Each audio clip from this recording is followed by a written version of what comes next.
Baldur's Gate 3 can just not stop winning when it comes to the news that they released for their game. We got another big update for Baldur's Gate 3 talking about the next patch that's going to be coming out.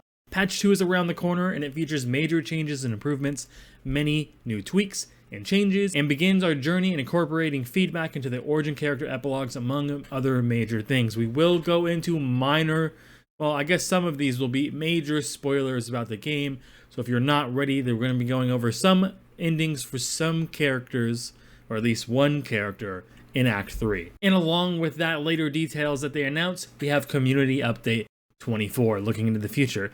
They are going over a lot of details in this post when talking about how they wanted to do their first patch, how their second patch is going to be, what their second patch is going to include. And they mentioned before that patch 2 is mostly going to be performance focused, initially when they were talking about it in their patch 1 post, which we covered earlier this week, I believe, or last week perhaps. But in that post, they said it was going to be performance fixes, but that's not the case anymore.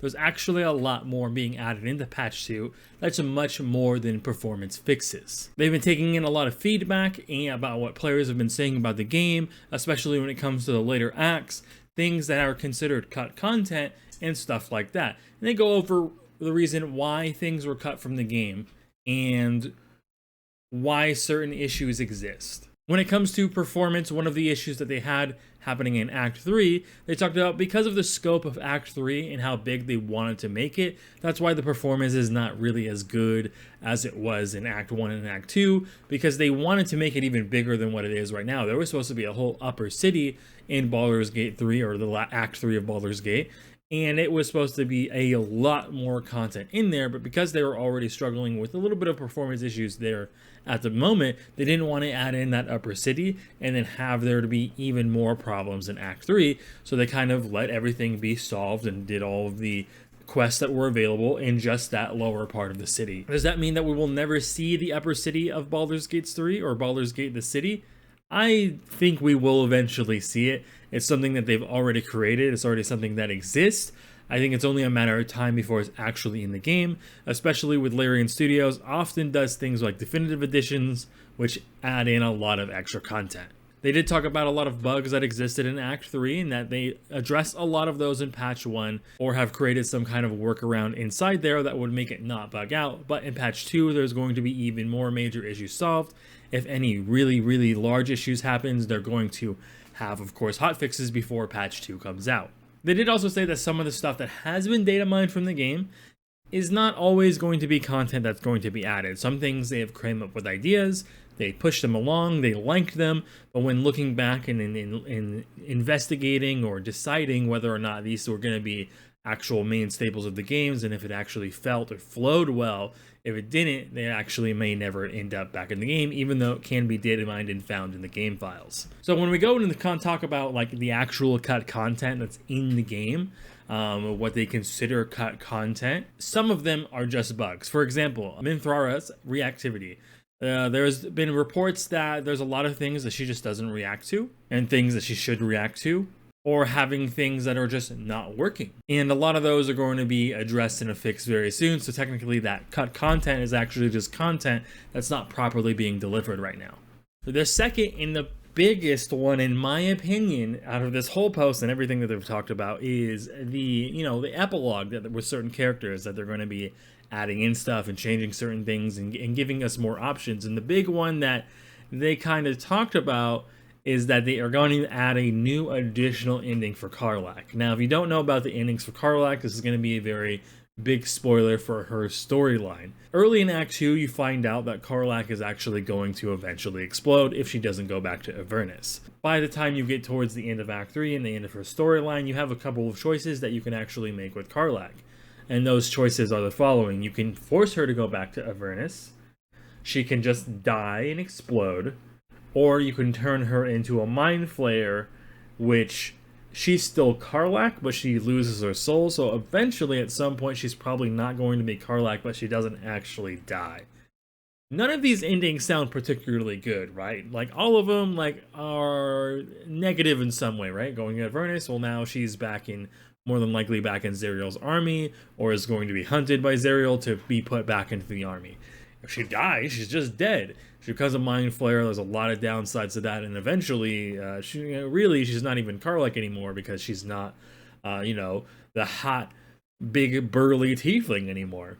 So now, with this additional new optional ending in the Karlach, there may be a possibility of where Karlach is actually saved. That somehow we either find a way to get the infernal machine that's inside Karlach's chest to work in the material plane and not blow up, or we remove it somehow. Those are the two things that I think are going to be the optional ending, or the optional ending about how this stuff is actually going to get done. They have a good ending for Karlach, so she doesn't just die.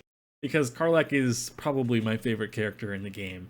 At least when it comes to romantic interests, she's just so nice and pretty funny. Now they do go back and talk about a little bit more about the Upper City and how they thought it was going to be this huge, epic, cinematic epilogue bringing in story of Baldur's Gate 2 to a close. But they felt like they didn't want to talk about it too much because it was going to be a spoiler when they were initially teasing things before the game was released. But they felt confident that there was enough in Baldur's Gate 3 at the time. They needed more time for the Upper City, and they felt like it wasn't needed to have a complete experience of the game. Does that mean that it's never going to arrive? I don't think so. I think that they definitely put in a lot of time into the Upper City, that it's probably something that they're going to bring along. But if they just put it in there now, there would probably be a lot more issues with Act 3. There's already, many issues in Act 3 that, need little bug fixing here and there's hot fixes to get rid of the really bad sides of things that if they put in the Upper City, which is still really being under, work, it would be probably a bad thing to add into the game at this point, because it would add, more content, but a lot of unfinished, possibly unworking content in the game. So they just decided to cut that out and kind of move things around to where they felt that it should be. They want to fix everything, all the problems that they have now, bugs here and there, little loose ends, improving stuff and performance that they've already talked about many times, and things like that. So I really hope that we get it soon, because it does sound really awesome. Now there is a little few things that they also added into this. Their priorities of what they expect in the future is going to be fixing bugs. That's number one. Secondary is going to be improvements for the game. And then one last thing that they hope to launch very soon is a problem that has existed since the launch of the game that will probably not be there very soon, is Wither's Wardrobe of Wayward Friends. So there was a problem that existed in the game that if you played co-op and somebody came in, they created a character and they joined you, that when they were not there, their character would still be in your party, and there wasn't a way to remove them because there was nowhere for them to go and camp. So they were just in your party, and if your friend couldn't join, or your friend just says that he can't play anymore, you're now forced to have this party member in your party forever, up until this new thing that's going to be coming out.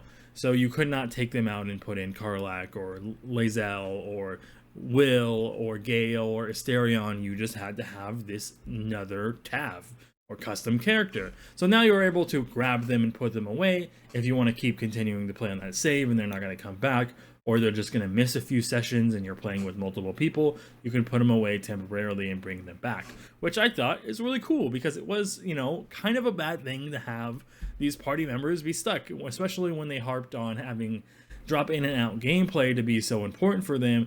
If you can't drop in and out whenever you want because now your character is stuck in the party, that's kind of counterintuitive to one of the goals that they wanted to accomplish. So this is supposed to fix that problem that's going to, or that did exist. Like at the end, they thank everyone because obviously they've been having tons of success. We have the release coming out on, or the early access, I think, release coming out on consoles or PlayStation 5 this weekend. And then we have Xbox coming sometime this year, because Xbox finally said, hey, you don't actually have to make sure that dual screen or whatever is working on that on both versions of the Xbox. You only got to worry about this one now. And they're like, oh, cool. That makes everything a lot easier because that one is lower tier. So yeah, it's going to be coming to Xbox soon as well, or at least maybe not soon, but maybe sometime this year or the beginning of next year.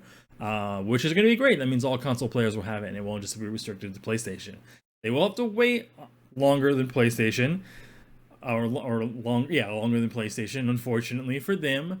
But I think that's because Xbox or Microsoft probably didn't think that Baldur's Gate was going to do so well, and now that it's doing so well, they cut back on the requirements it needed for a game to release on their platform. Because if you release one game on one platform of the Xbox, the other version of the Xbox has to also have those same features. One can't have more features than the other. That's like one of their agreements with devs. But anyways, that is all for the updates that we have so far, and I will see you guys next time. Bye.